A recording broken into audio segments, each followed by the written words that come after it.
Hey, hey, my amazing fishing friends. Welcome back to the channel. It's your friendly expert angler here, and today we're diving deep into what promises to be a truly special day on the water, the 20th of September, 2025. Why special, you ask? Well, we've got some classic spring conditions shaping up across parts of Australia, and that means a real mixed bag of opportunities from impoundments to the open ocean. Get ready, because I'm going to share some insider tips that could turn your ordinary fishing trip into an unforgettable adventure.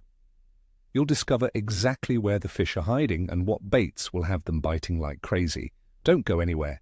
Let's talk tactics for some of our favorite Aussie species. Based on what the data's telling us, here's what you should be focusing on. First up, the mighty Flathead. September is a prime time for these sandy bottom dwellers as the water starts to warm up. You'll want to target them in the estuaries where the rivers meet the ocean, especially around shallow sandy flats and drop-offs in up to 30 meters of water. Look for structures like weed beds or channel edges.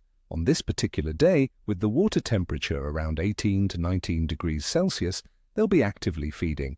My go-to setup would be a light to medium spin outfit with soft plastics. Think grubtail or prawn imitation plastics in natural colors. Work them slowly along the bottom, giving them little hops and pauses. A little trick, try fishing the last of the run-out tide around drains off the flats. That's where the bait gets washed out and the flathead will be waiting. Next, let's talk about snapper schulschuldish. With September still holding some cooler water temperatures, around 18 degrees Celsius off Sydney, these guys can be found on inshore and wider reefs. Focus your efforts in 45 to 75 meters of water. They love structure, so look for pinnacles, bommies and reef edges using your sounder. You can target them with either soft plastics and jigs fished vertically, or for a more classic approach, fresh strips of pilchard, mullet or squid on a paternoster rig. Keep your retrieve slow and steady with occasional lifts to entice a bite. Remember, they're often around sunrise and sunset, so plan your trip accordingly. For those who love some freshwater action, the Australian bass. In impoundments, especially in southeastern Queensland, are really firing this month. Look for schooling fish on your depth sounder in 8 to 20 meters of water. They'll be holding in those deeper sections, waiting to ambush baitfish. For tackle, a medium bait casting or spin rod with deep diving hard-bodied lures or metal jigs works wonders. Troll the hard bodies along contours or cast and retrieve jigs over the schools you mark. And a little bonus tip for the impoundments, don't forget to set a few red claw yabby traps while you're there. Finally, for some exciting shallow water action, we've got the Washtai summer whiting. While we're not quite at the full moon, late August and September are still fantastic for chasing these delicious fish in estuaries like the Nerang and Coomera rivers. They'll be feeding over sand flats and in close gutters along the beaches. A light estuary outfit with a running sinker rig is perfect. The key here is live natural bait. Fresh yabbies or local beach worms are absolutely dynamite.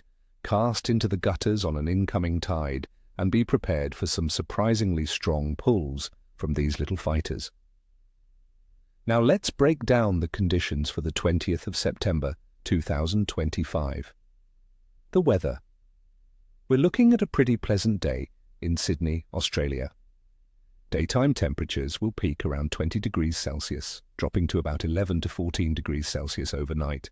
Importantly, the forecast predicts 0 millimeters of rain for the day, so you should have clear skies. Atmospheric pressure is expected to be relatively stable, which generally means happier fish. While specific wind data isn't definitive for that exact day, September often sees cool westerly winds, especially in early spring, which can keep water temperatures a bit lower, favoring species like snapper and tailor. These stable conditions, combined with warming air, usually signal increased activity after the cooler winter months. Water temperature. In the waters off Sydney, we're looking at average sea temperatures around 18 to 19.1 degrees Celsius. September is typically the coldest month for sea temperatures in Sydney, averaging 18.6 degrees Celsius.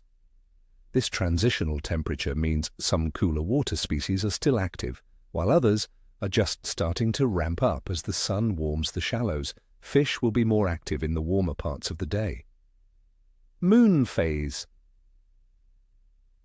On the 20th of September 2025, we'll be under a waning crescent moon. The moon's illumination will be very low, only about 1 to 2.71%, just 1 day away from a new moon. Many anglers believe that a waning crescent can mean slower fishing as the lunar pull on tides is decreasing. However, don't let that put you off. The period leading into a new moon can often be surprisingly productive for bottom feeders and predatory fish, as the lack of moonlight can make them more active during the daylight hours. It might mean a more subtle bite, so pay close attention to your rod tip. Overall fish activity. We're transitioning into spring and the fish are starting to feel it. While the water is still cool, it's steadily warming up, prompting many species to feed more actively after winter. Impoundment fish like bass and golden perch are definitely on the chew. Coastal species like flathead, snapper and whiting are becoming more active, with tailor still showing up on the beaches. Offshore, there's good potential for yellowfin and bluefin tuna. Considering all these factors, the pleasant clear weather, rising air temperatures and slowly warming waters leading into a new moon, I'd give the overall fishing outlook for the 20th of September 2025 a good to capricious rating. It won't be a bite every cast, but with the right tactics and persistence, you'll be well rewarded. So, my friends, that's my forecast for the 20th of September 2025. I hope this gives you some fantastic ideas for your next trip out. Remember, every day on the water is a good day. If you found this forecast helpful, please hit that like button, subscribe to the channel if you haven't already, and ring that notification bell so you don't miss out on future forecasts and tips. And tell me in the comments below, what are your plans for the water this weekend? What's your secret weapon for those tricky waning crescent days? Share your thoughts, and let's keep this awesome fishing community growing. Until next time, tight lines, and I wish you all ni kvosta, ni cheshwi, no tail, no scales.